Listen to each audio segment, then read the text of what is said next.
Hey guys, Matt Straight Race Cards here, and man, what a great weekend it was. Had a lot of fun. I was on solo dad duty with my three kiddos while my wife spent some time with friends for her birthday. Super fun to get to spend more time with my kids. Love to see it. Also, really exciting because my cousin, Max Galvin, actually played in the Super Regional for the college baseball championship. And so they are trying to make the Omaha College World Series. They fell a little bit short in a crazy game 3, but ended up Max got 7 hits in the series against Louisville and ended up getting a 2-run homer, which was awesome. So really fun to see that. I'm excited to see how Max ends up in the draft this summer. Also been thinking about whether or not I'll see some of his cards pop up, so that'd be super fun. So anyways, as I was thinking about, Max and, how they didn't make, their ultimate goal of making the College World Series, it brought me to some of the hobby content I've been seeing this week with, Greg, Midlife Cards video about our YouTubers snobs, as well as Brent Richards, taking a breather on videos. And so it got me thinking about just this idea of winning and losing in the hobby and how we go through, different seasons in winning and losing. And so that's carried true in my life, both in cards and in life. And for me, I think a lot about my own college journey and just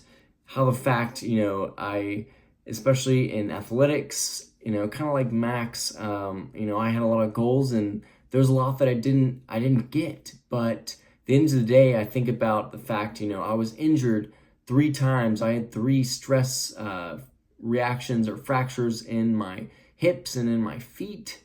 Not fun at all. I didn't make all conference in the Big 12 on the track, and I ultimately didn't make the Olympic trials. And, those were all goals that I was pushing towards and spent my whole life training towards. But as I look back and reflect on those goals, I look at something like an injury and I'm looking back and I think, man, I am so glad that I was sidelined. Why? Because it taught me to put my satisfaction and hope and worth not in my performance and running, but putting my hope in God. And so I look back and say I would gladly take that injury if that's what it took to teach me those lessons. I look at, not being all conference and that giving me a fire to keep running because I knew I had more left in the tank, which led to several years running, 2 or 3 years of running post-collegiately and just getting to shatter all my personal best, which was such a fun season. And then I look at, not making the Olympic trials when I was training post-collegiately. And for me, it was a very simple decision where it was either, train 365 days, 24 hours a day, or invest and spend time with my newborn son and now my 3 kids. And that was such an easy decision. And I look back and have never regretted that decision. And so, I say that those things because in life, we go through losing seasons. In the hobby, we go through losing seasons. And I talked about earlier this year, losing a Mathewson. There's an M116 Mathewson I lost just by a little bit on an REA auction.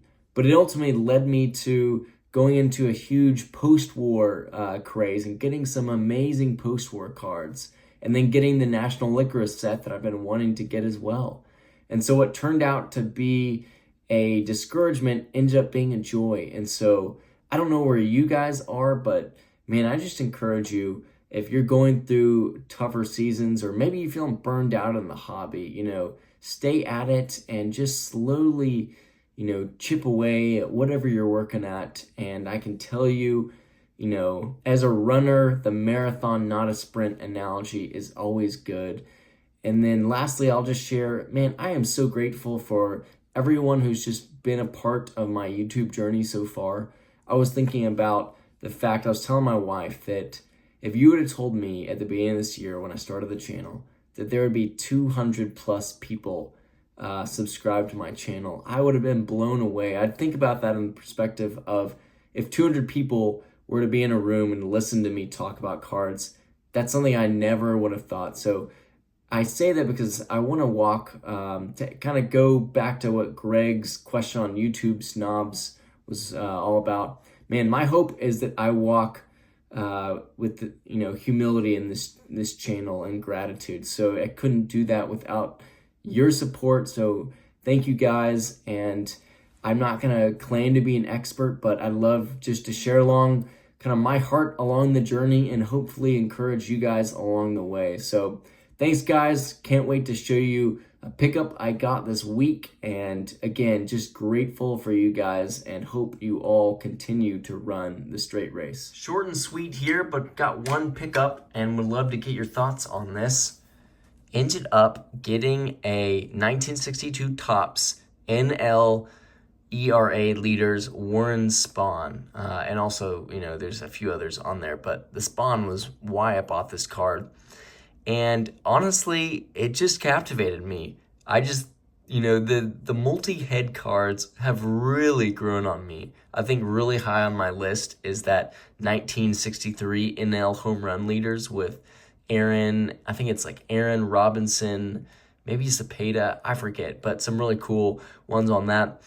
And this is just a really fun card. Got this in a 6. The backs, you can clearly see it's a little off-centered, but it's a really clean card.